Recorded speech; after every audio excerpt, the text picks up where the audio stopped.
actually, the other thing that somebody else in the back channel said was that it used to be the venture rule of thumb: don't invest in companies based in Las Vegas, Santa Barbara, or Florida. Rationale was that people loved those places for lifestyle, and you don't want an entrepreneur who thinks about work-life balance. But those were the rule of thumbs from 20 years ago. That person would be canceled. We're not going to say who that person was that wrote that.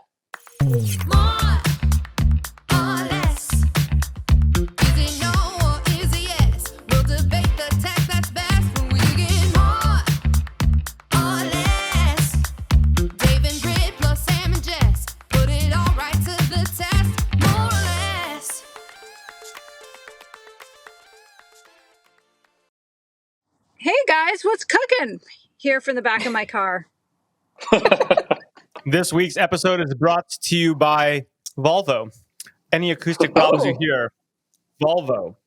I had very meticulous plans for how today was going to go, none of which have come to pass, but I would not let this appointment get in the way, or this appointment of the rest of my hellacious day. So here we are, and I apologize for the Volvo. I'm actually sitting in the back because it's too hot in the front. So here we go. You need a dog mode like Tesla has. Then it keeps it cool even when you're gone from the car. Yeah, so never would have gotten Volvo paid us, not Tesla, Britt. Oh, sorry. I'm trying to work on our next brand partnership. Yes. And the reason you can hear the cars whizzing by is if I close the windows, I would actually suffocate. So, anyway, but I'm really excited to talk tech. I feel like a lot of things are going on. And so, welcome to everyone out there to this week's episode of More or Less. We got a full complement. We're really hanging on, team. We've got Sam back in the pool house with a great light setup. And the Warrens. Look at that. I learned how to use a microphone too. Big news. Well, this is actually a great point, Sam, because we want to thank all our listeners out there who give us all the feedback, including about our sound quality. So we really take it to heart. So keep it coming. But don't judge us on this week's sound quality, because some of us are remote or in a car. So next week is going to be all professional mics. Yeah, this week is about the knowledge, guys, and I think we're really going to bring it with the knowledge because our back channel's been firing. There is so much going on. Britt, I saw your very enthusiastic Instagramming about the Instacart IPO. Double Insta. Oh my God, Insta squared. And so we're going to talk IPOs. I think we're also going to talk a little bit of the startup scene. I know our viewers out there love kind of our pulse on some trends, and I think there's some interesting things going on. And who knows where else this will take us. I will say, I think last week's episode about Apple and hardware was pretty prescient because this week, Amazon and Microsoft are doing their big hardware launches. Disaster.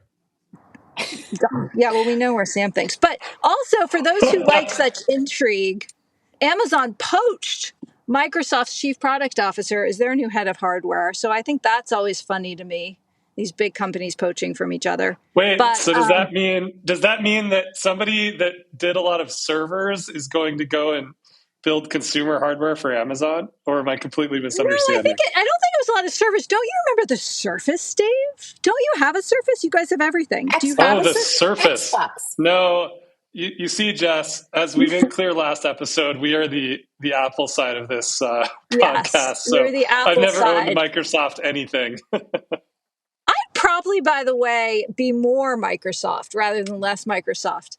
If only because this company keeps on growing and keeps on doing things. But can we just start with though? Can I just start with? I don't know if this guy has been poached at all. I'm sure he's a lovely guy, but are we really at the point where these companies and the recruiters are so unoriginal that when they're like, "Oh, we have a huge job offering," the only option is to poach like the other guy at $1 trillion company? Like, is the talent pipeline that thin?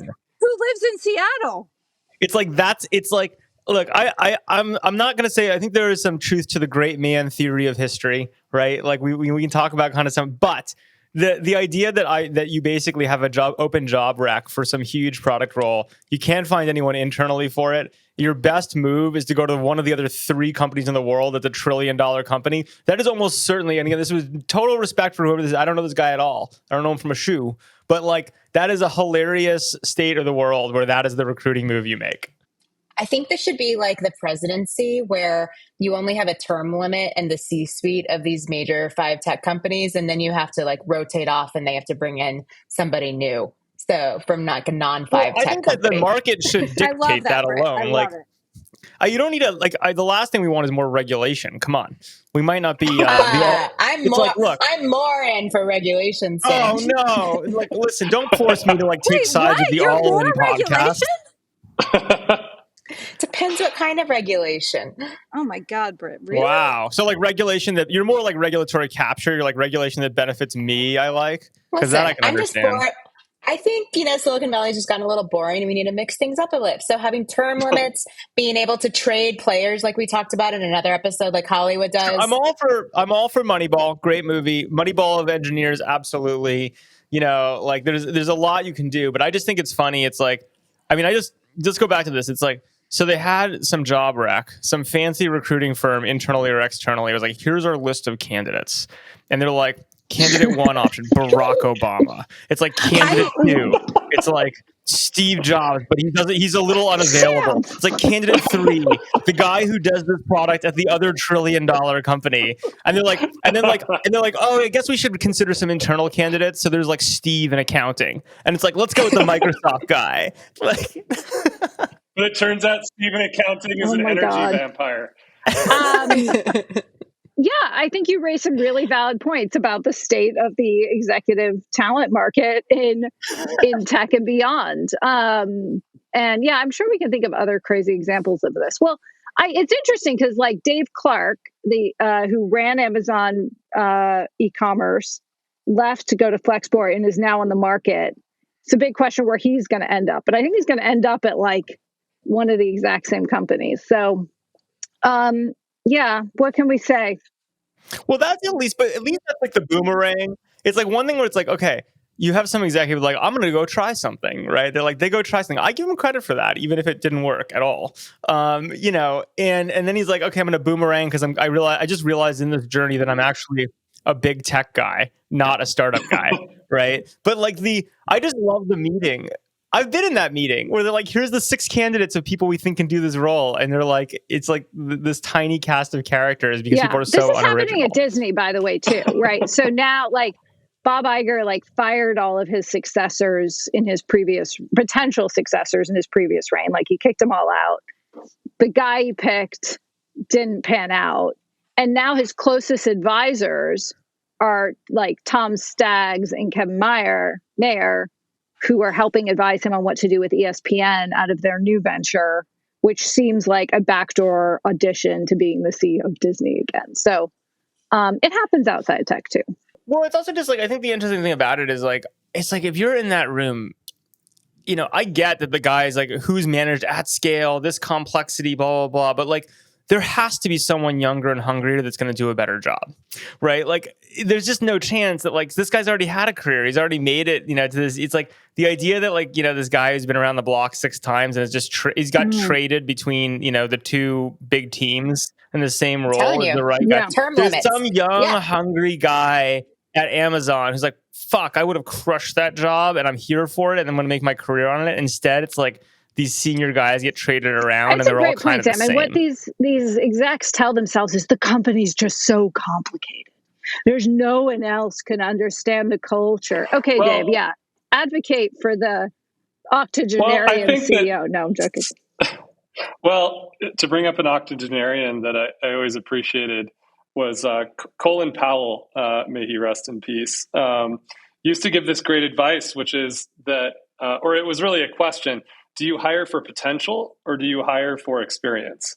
And that's kind of what we're talking about here, which is, to Sam's point, like there's always somebody younger, hungrier that has enormous potential that you can put into these roles, or you can go and hire for experience. And it's just, a strategy trade-off. I tend to love hiring for potential. It depends. You're defending the fort or you're trying to win, right? Like this is a defend the fort, be boring move. It's like, it also just, I learned an amazing word this week, which is actually from the More or Less back channel community, which is gerontocracy, a society ruled by old people. And like we clearly have. Last week was the first time you've heard this term? I've never heard the term before. It's I've a never wonderful heard word. that term. It's wonderful. I've never heard the term. It's all over the media. It's like the entire thing. I guess I wasn't looking at the media. The point is, clearly the politics is a gerontocracy. These guys can barely stand up. The question for me is, when you trade all these seasons executives, is like, are we on path just 20 years earlier to like tech becoming a gerontocracy? What do you think is the age out limit, Sam, of being in tech? Like a tech CEO? I think it's an energy out limit, and I think different people have different levels of energy, right, that they can continue to bring for different reasons. So there are people, I think, that, you know, well into their 60s and 70s, if they're really fucking in it for a purpose, can be really in it. I believe that of founders. I believe that of some CEOs, right? You know, Bob Iger, I don't know why he's still in it, but clearly still in it, right? In terms of like how he's, I think, right? But then I think there's this whole senior level of managers who are kind of fat and rich, you know, in like the tech world. And they're good people. They're smart. Like they're fine. But like figuring out how to get them out and get like the young, hungry bucks in, they're going to really change things and shake things up in big tech companies. That generational transfer of drive, I think, is going to be really interesting. Because, you know, at a certain point, especially when you can work from home or more flexibly, which means like, man, you can like kind of like control your destiny. The job's really good. I think you end up with this like fat layer of people that are totally fine, but like not in it to win. They're in it because they're good at what they do and they've been around the block, you know? But Sam, what if those people live in Florida? Then what do you do? Well, then you pay them less because they're paying less taxes. So it's, you know, you want to take their tax benefits, right? We should. Yes. This week was the first week I've heard that we should not ever invest in any company that's founded in Florida. So on what grounds, Brett? I didn't know that rule of the summarize the thinking. It was another back channel topic. No, I know, I read it, but for those who aren't in the back channel. Oh yeah, I need to find it. This is the first time we're searching back through the.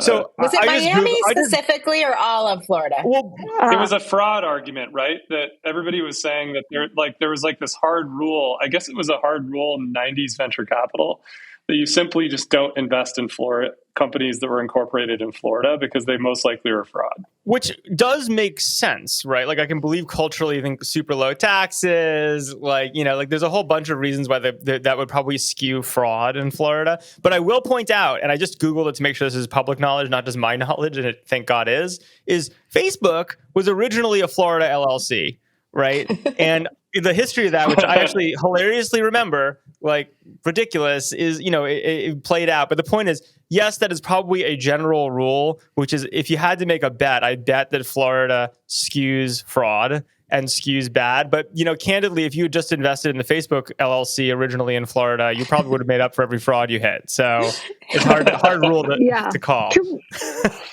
Well, actually, the other thing that somebody else in the back channel said was that it used to be the venture rule of thumb: don't invest in companies based in Las Vegas, Santa Barbara, or Florida. Rationale was that people love those places for lifestyle, and you don't want an entrepreneur who thinks about work-life balance. But those were the rule of thumb from 20 years ago. That person would be canceled. We're not going to say who that person was that wrote that. Well, they're referencing a rule from 20 years ago. To their credit, they're referring to a different era where now you can't say such things. I think for pandemic reasons, and what we talked about a lot in the hybrid work episode, this just simply is an invalid statement entirely, right? Like people live all over the place now. Well, I don't know. I mean, like, look, here's the thing. Think about, are you going to be in San Francisco or Florida? Just in terms of pure signaling. Forget what the company does. Forget the people. Just say, like, what is the signaling? The Florida signaling is, right, basically you like no income taxes, right? You're an optimizer. You want that last dollar, right? But why is crypto? It's like the same thing. Like crypto was all in Puerto Rico. Like all these crazy, like the part of crypto that went to Puerto Rico were the people who were like optimizers, who were just like kind of looking for that last dollar and angle. It like breeds a certain mentality of like, I'm going to optimize to save a few points on taxes. The Silicon Valley mentality is, I'm going to live at one of the most expensive places in the world. Fuck it. I don't care, right? Because that's where the talent base is. So I'm just going to grow the pie and I'll grow my way out of the problem, right? So I do think there is like a marginal mentality of like, are you the type of person that wakes up and they're like, I'm pissed about paying an extra few points in taxes? Or are you the type of person that wakes up and thinks about how do you grow the pie biggest? And then where does that bias you living, right? That is not to be completely dismissed. It doesn't mean there aren't great people everywhere and you can't do anything from lots of different places and things like that. But I do think that there is like a mentality that is worth reading into where people choose to live. Isn't Miami the new Silicon Valley? What happened to all that? No, that was so 2021, Jess. I mean, I actually think we published. Yeah, we're over that now. All the Ferraris are gone. I think this shows you. I think this is true. I think in the depths of the onset of the pandemic, when we were panicking, the information published a Miami exodus list, or we were like keeping track of all the prominent tech execs who left for like Miami and Austin and all those places. And then we had to do like the Exodus boomerang list because they all came back. So I was going to say, when's the coming back list? Yeah. Yeah, I think we did it like 2 weeks later, if I recall. Memory serves. It's like there is, people are passing around right now in, all these channels be like, Silicon Valley's back. I'm going to 50 AI events in the next 3 days in Silicon Valley. We both have events tonight. The event thing has gone way up. Like, well, but the thing I was going to say, you had an event last night.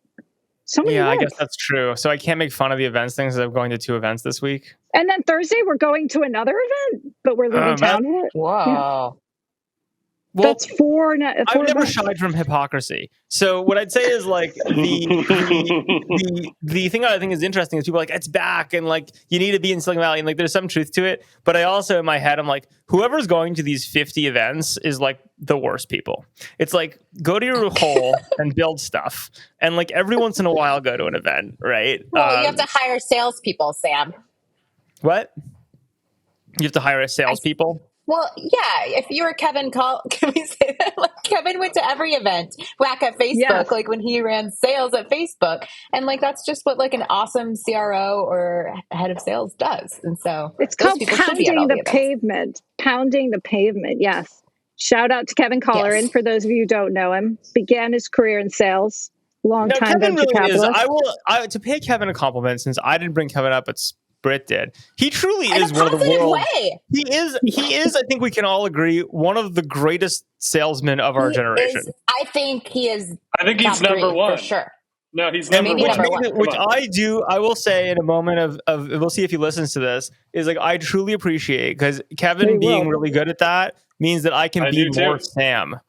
I can make his job harder with abandon. Because I know that he's going to pick up the pieces. When you run an advertising business, you need a CRO that is at everything, that it goes everywhere. When you run a venture capital firm, you need a salesperson that's at everything. It's the same business. We just sell commodity money.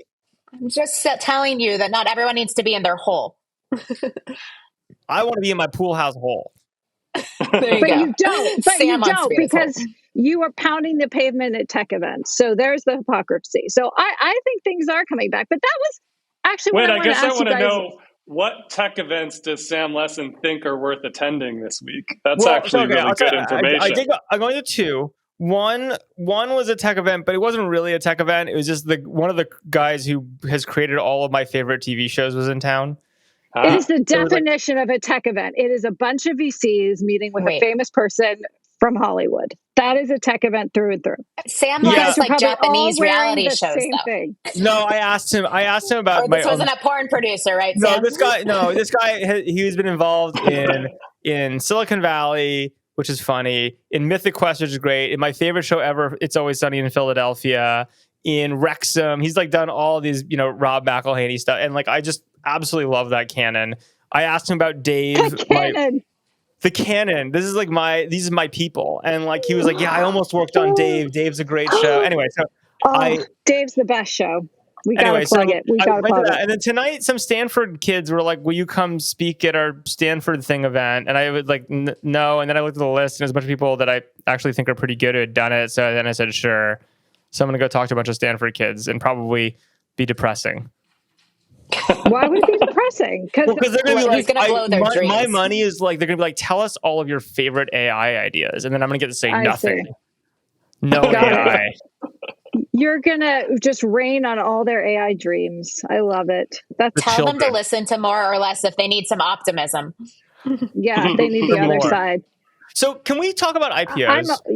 Yes, we can. I mean, I'm not sure we really wrapped the talent point, which I think is a very good one. And I think we should maybe circle back to, because I'm curious, maybe in the comments, or our listeners can let us know examples of companies that have successfully gone the younger kind of generation, gone potential versus experience, and how it's panned out. So I'd like some case studies of that. And so please let us know. Find us on the X, in the comments, etc. Okay, IPOs. So IPO window, Serato. That's my line. Wow, look at you. You rehearsed close. that. Good job. You I came up with that moments ago. Yeah. Okay, but let's lay the land, because not everyone breathes IPOs like we do. So this week we have the long-awaited Instacart IPO. Instacart's one of those companies that, like, Airbnb was kind of one of these during the pandemic. Like, it could have gone at a number of moments and the paperwork was ready, but then shit hit the fan in 6 different directions. And we actually have great reporting about how Apoorva, the founder of Instacart, we being the information, clashed with Sequoia over IPO timing. And that was a big part of his leaving the company. And Fiji Simo, who we all know from different walks of life and is a great leader, took over. So, but like, I give that background because there's been a lot of drama, a lot of pent up anticipation.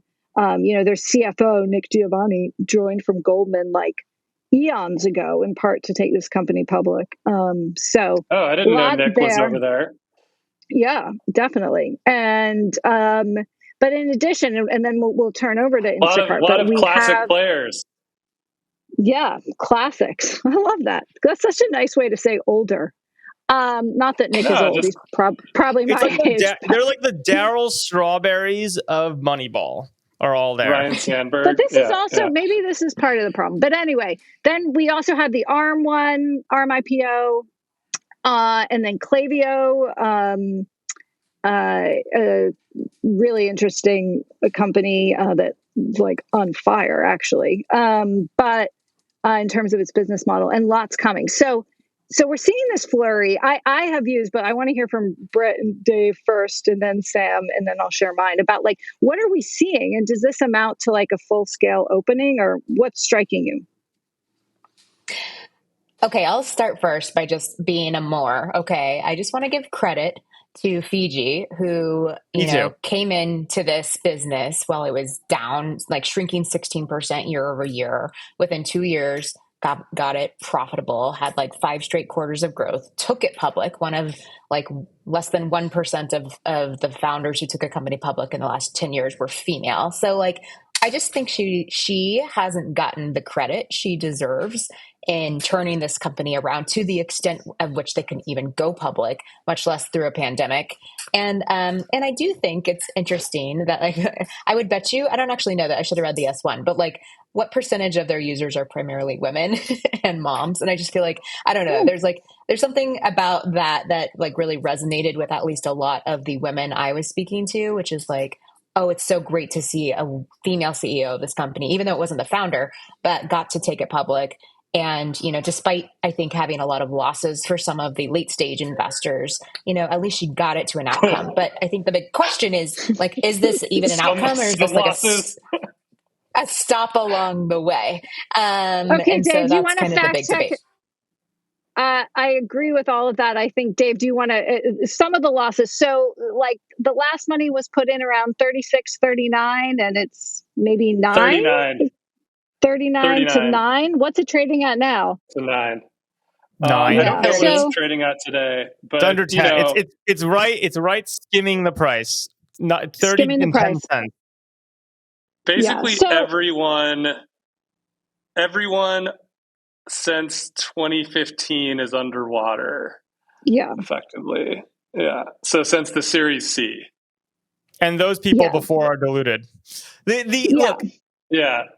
Yeah. I mean, and even the seed is only up, well, not only, but up 55%. So 55x. 55x. Yeah. Well, return on IPO price. I'm looking at a chart. It's got to be 55x, which is fine. Yeah. It's not the best win ever, but it's fine for seed. It's fine. Dave, what do you like? What do you make of this IPO stuff? Like, what's your reaction to this movement? I don't know my opinion right now. I think that, just staring at this chart, it says the story that everyone's been talking about a lot over the last many months, which is how hard it was over the last even like 5 years to do this growth business. Should anybody have been in this growth business at all? And I guess the thing that I am thinking about a lot is I just think that these companies are staying private for too long. And I'm much more interested in that question, which is how do we fix the incentives of the ecosystem so that we are more incentivized to get these companies public sooner? I know there are a ton of structural issues. We could get into all of that. But just looking at this chart, we're talking about 1, 2, 3, 4, 5, 6, 7, and a tender offer, 8, 9, 10 rounds of funding since 2012 before this company went public. And I just think that's just an unbelievably long road, and it creates so much pain in the ecosystem and inability to understand what's going on. And then you get to the public market, and here's all these growth stage investors that just are completely underwater to the tune of something like, $50 billion or $50 million. Like, it's just like a really insane amount of capital. And investing in the IPO. In the IPO, which is about optics. It's all about optics. And that, Well, I think it's more than that. I think, look, to just jump in on two things. One, I got to do the Fiji congratulations thing along with Britt, because Fiji's great. And I would say, actually, candidly, if you wanted to find I meant to say that too. Yeah. We all say what do we that. have? We need like the unison props that isn't like snapping, but whatever. Fiji. Hooray, Fiji. Yeah, Fiji just deserves serious credit. To tie to the first conversation, Fiji, when that board put Fidra in, she was a young, hungry buck bet, right? Yeah, Fiji she was. She ran a product team at Facebook, right? She's a great personality. Yes. And candidly, even her doing those product jobs at Facebook, her rise at Facebook was so rapid from a product marketing person into pretty senior roles. So I think she was someone who was consistently bet on her career as an up-and-comer that wasn't an obvious choice for anything. So I think there are bets that happen. Getting it public, which was her mandate coming in, she did it, right? I don't think any way anyone wanted it, including her, I'm sure, although I've never talked with her about it, but she did get it out. But look, I think the whole thing with the investing is I point out two things. One is this is a fake IPO, right? In terms of how it's being structured. Yes, they need to get public and they're getting public and they're technically public. Yes, all true. Tiny float, right? 6%. Set it up in a way where the people actually putting money in to take it public and writing the checks for the round are the exact same people that were their private market investors in a different instrument. So it's not like there's oh my goodness, all these pension funds are customers.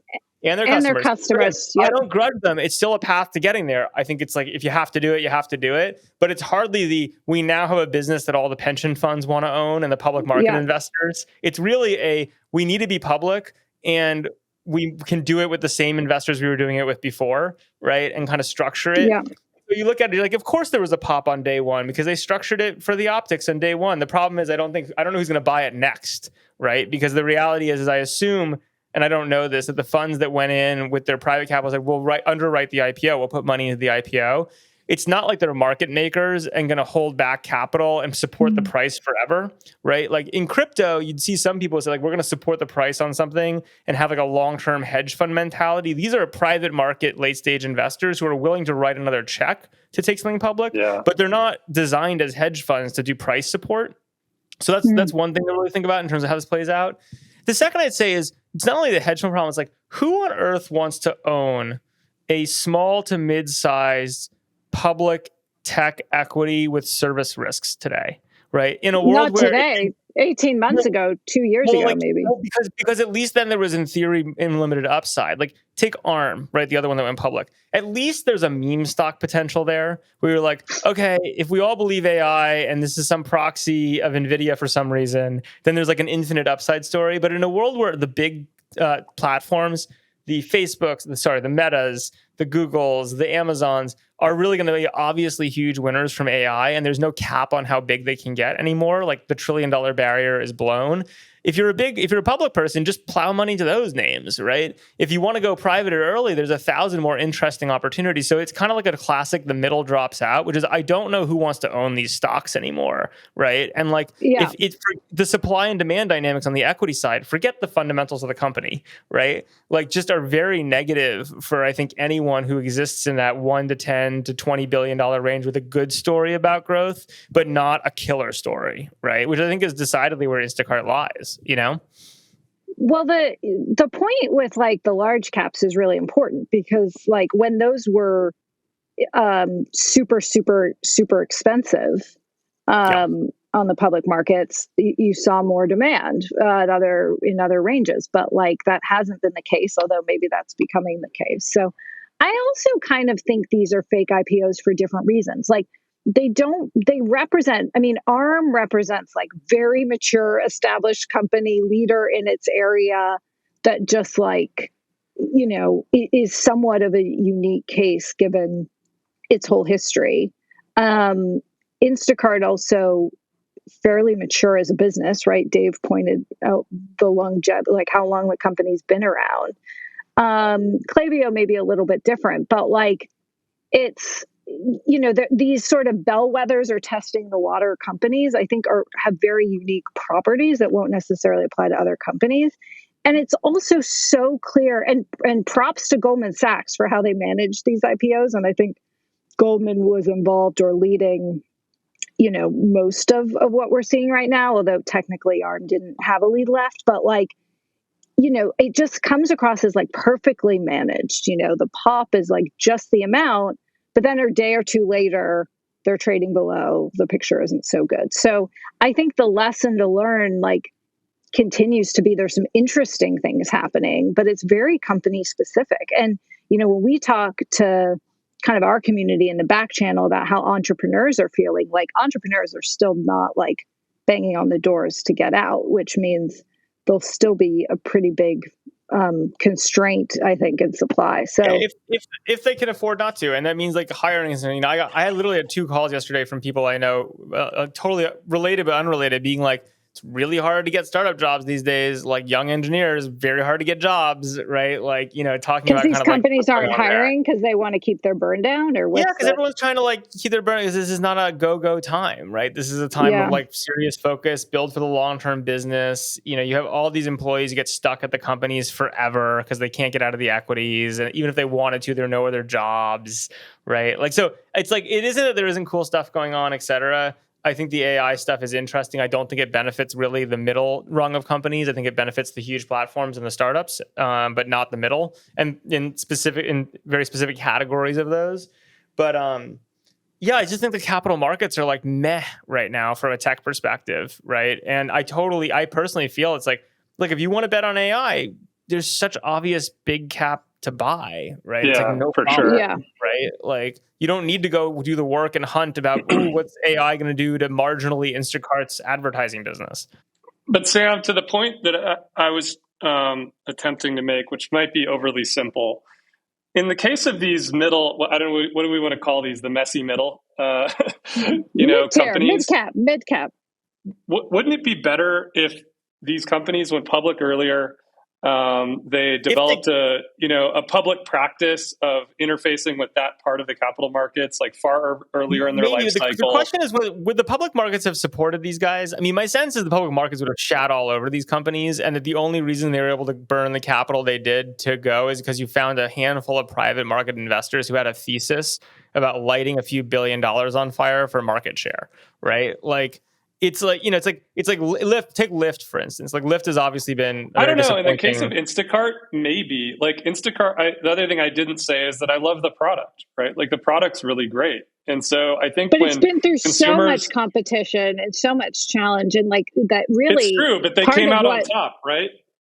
But part of coming out on top was getting the advertising and software business running, which was expensive. So, but anyway. And look, you know, like supermarkets run advertising. Like that's actually a part of all supermarket businesses, right? Like that's, you know, end cap businesses are great margins for them. So it's not like that, you know, it's fine, right? It's just not like a banger story. And like, I was going to make the point about like Lyft. It's like, Lyft has obviously been financially a huge disappointment, right? Like for dollars invested, like some people might have gotten rich on it by timing it right and being in and out and lucky. But the reality is enormous amount of money went in, far more than their current market cap, right? And cash, just burning it to like try to like build a business there. I kind of doubt the public market would have supported that behavior, right? Like I think you needed late stage private capital to try to pull that off, right?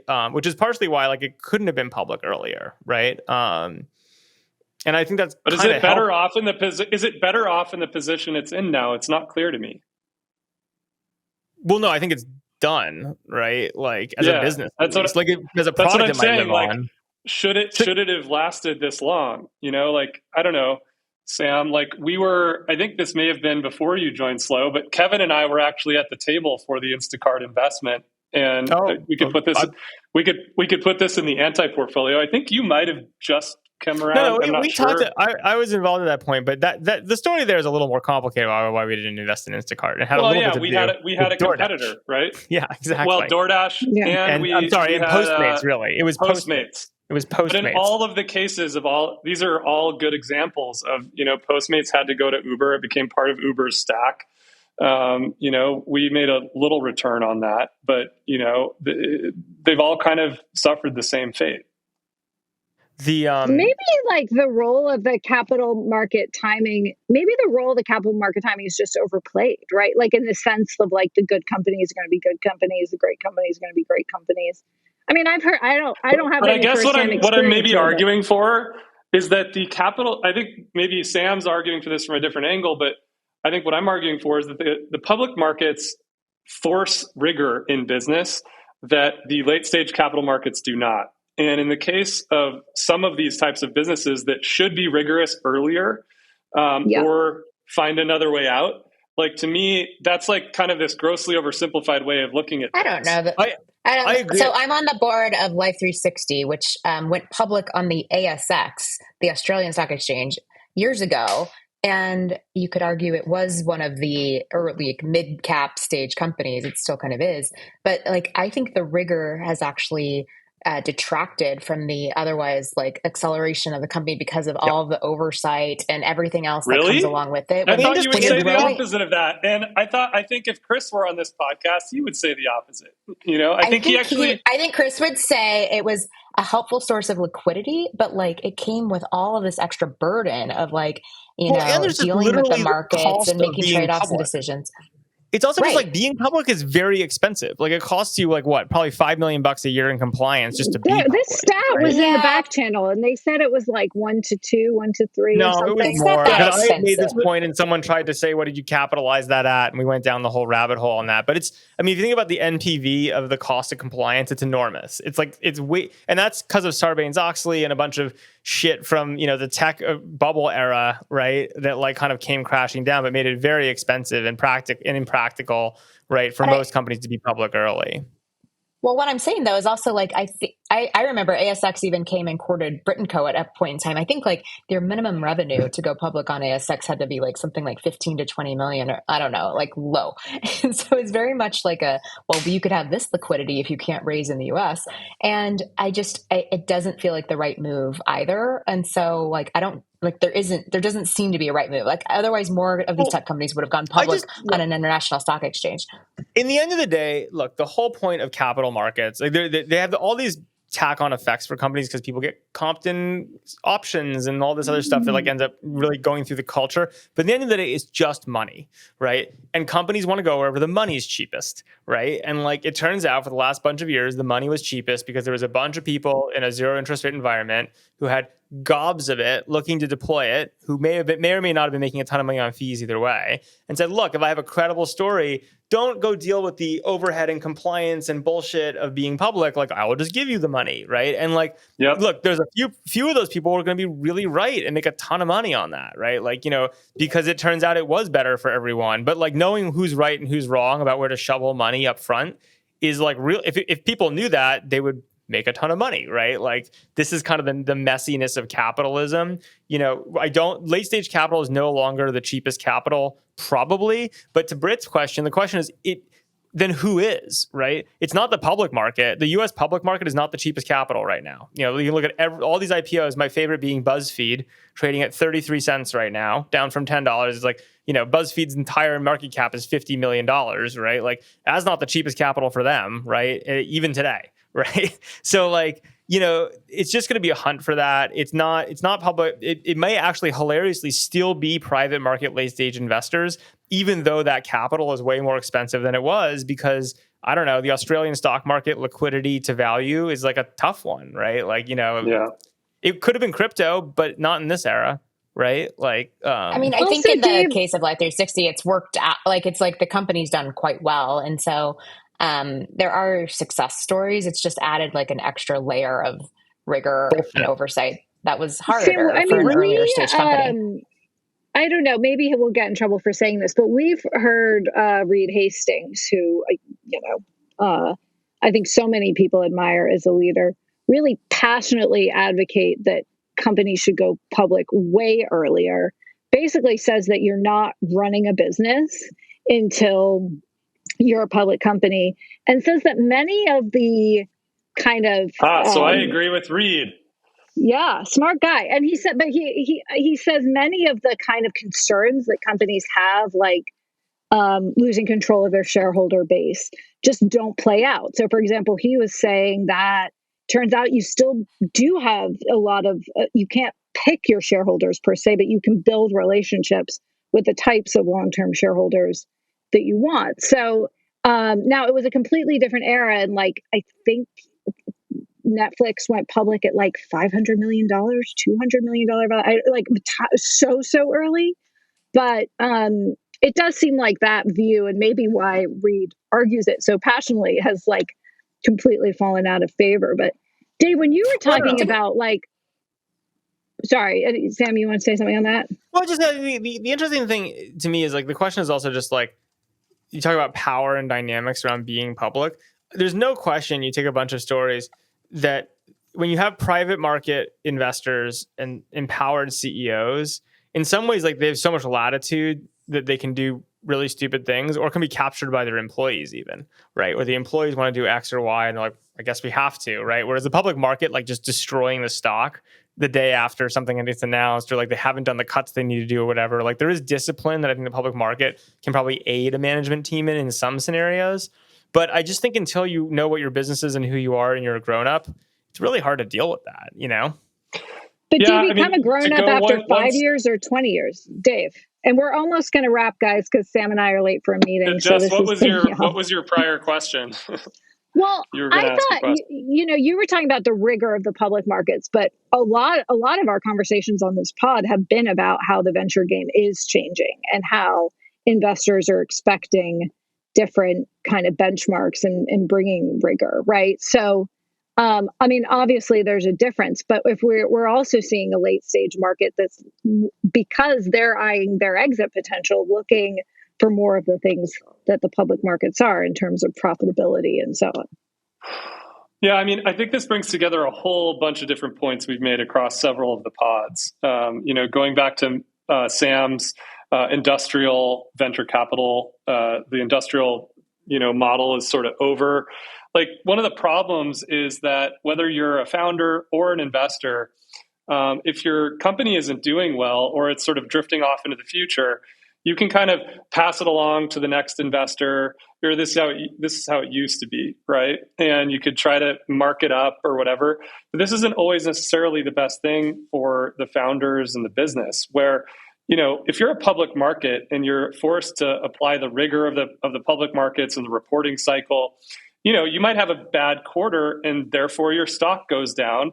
And that actually increases demand potentially for your stock and causes capital to flow into the business. And this is something that doesn't happen in the private side of the market, right? Like we talk about companies needing to have down rounds, or a lot of what's going on in the market today is that companies need to attract capital to hire the employees that Sam's talking about, but they can't do it because there's no structural way to attract the capital into the business other than doing this like really difficult, machination around structuring a down round, rather than if you're just public, the price goes down, capital comes in, you can keep moving on. You had a bad quarter, you move on and you try to execute better next time. And I think that to me is one of the hardest and most difficult parts of having to go public so late. So I buy that, Dave, but I will say there is one interesting thing I think I've experienced, and I'm sure you have too, which is that is how the market should work, right? Like the price goes down and there's more demand because the thing is cheaper. In practice, what actually happens a lot of the time is price equals quality. So like the price goes down and then you can't hire anyone, right? Ironically, people want to work at like the thing, like you get all the job applications when the stock price is too high and none of it when the stock price is too low. And so there's a really weird dynamic where like what you're saying is exactly what should happen. You should have a bunch of talent that's like, I want to come in because the stock price is good. You should have a bunch of capital that's like, I want to come in because the price is low. But actually in practice, almost exactly the opposite happens, which is when it's low, you go lower. And when it's high, you go higher, right? Okay, let's give Britt the final word here. Britt, any closing thoughts? I'm just wondering how much a lot of territory. Oh my gosh. Okay. I think that the closing thought is that there's still a big undecided part of what's going on. We have the market and the industry that are both at odds right now in terms of like the market is tough and we don't know when it's going to open back up. And the industry doesn't seem to be structured correctly. And perhaps there's a new way that we all need to sort out as a Silicon Valley technology venture capital community to figure out where we can take these companies next. Oh my God, you were analytical and optimistic at the same time. That's what we do, Jess, as women. We can fucking summarize in a single 30-second clip. These men just drone on over and over again. We got shit to do, Jess. You got a meeting. I got to go do shit for my kids. Like, you got to summarize. No, but also it's amazing because I sort of agree with that. Yeah, and it's a good juxtaposition of the journalist point of view to the investor point of view. Because from my point of view, like, it's a fascinating moment where there are going to be a lot of lessons learned. And so anyway, I try to tell the stories. You guys try to make the money. And it all works. But cool. Okay, team. Well, this has been another fun one. Thanks for putting up with the audio quality, the background noise. I'm about 110 degrees sitting in the back of my car. It's like Sam's sauna, which I finally tried and is excellent. And we want to thank everyone for listening. Give us reviews, stars, feedback. Thanks to the back channel. And tune in next week, which, if all goes as planned, which is saying a lot in our lives, we will have our first substitute, and we'll keep it a mystery. The mystery substitute. One of us will be MIA, and third wheel. We'll be bringing everyone can guess wheel. Who's going to be MIA. It's kind of obvious. No, I don't think we can guess. We're all very busy people. Some people like to climb mountains, and we'll leave it at that. Okay. I like to climb mountains. Okay. I've climbed so many mountains. Yeah. I'm really good at it. Bye, guys. Have fun. Bye, guys.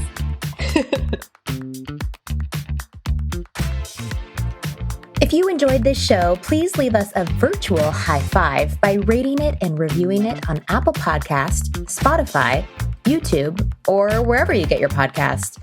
Find more information about each episode in the show notes and follow us on social media by searching for @MoreOrLess, @DaveMorin, @Lesson, @JLesson, and as for me, I'm @Brit. See you guys next time.